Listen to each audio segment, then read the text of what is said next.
Today we're going to be talking about the Four Roses single barrel. Coming at 50%, very flowery nose. It's soft. It's a very soft nose. It lures you in. I'm actually getting cookie dough, raw cookie dough. You still get the fruit in there, but you get more vanilla coming in as well. It's funny because there's a lot of hullabaloo about the Four Roses small batch, which is, it comes in a beautiful bottle. We just kicked the bottle of that one. That's gone. And that gets a lot of play. A lot of people kind of say, okay, that's the winner. Head to head, I still prefer the single barrel. I really think it's really a notch above.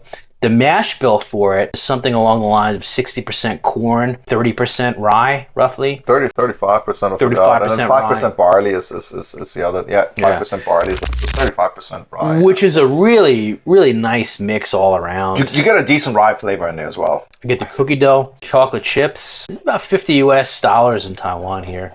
I think it's worth it. Every penny. There's a lot of swag on the bourbon market that goes out. Blims! No, I'm just kidding. But there's a lot of overrated bourbons there that really go for a top dollar. Four Roses, it kind of reminds me a little bit of the first Guns N' Roses concert that I went to, circa 1992. Because this was a prime Guns N' Roses, just like the single barrel is a prime bourbon here. I had to take the Long Island Railroad into the city. The show was at Madison Square Garden. When I was a young man, trying to make my way in the world, I got on the train with some of my buddies and we had some beers and I think we had a little bit of whiskey. At this point, we're talking blended whiskey. Nothing to write home about.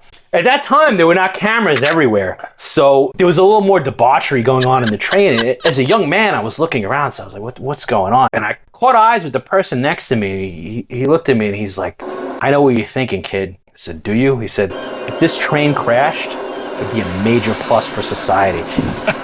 And you know what? Even though I was aboard the train, I think he was probably right. But going back to the single barrel is not fucking up the world. It's not fucking up the world of bourbon either. It's a fantastic dram. Unbelievable dram. I still think this is probably the crown jewel so far that I've tried in the Four Roses line.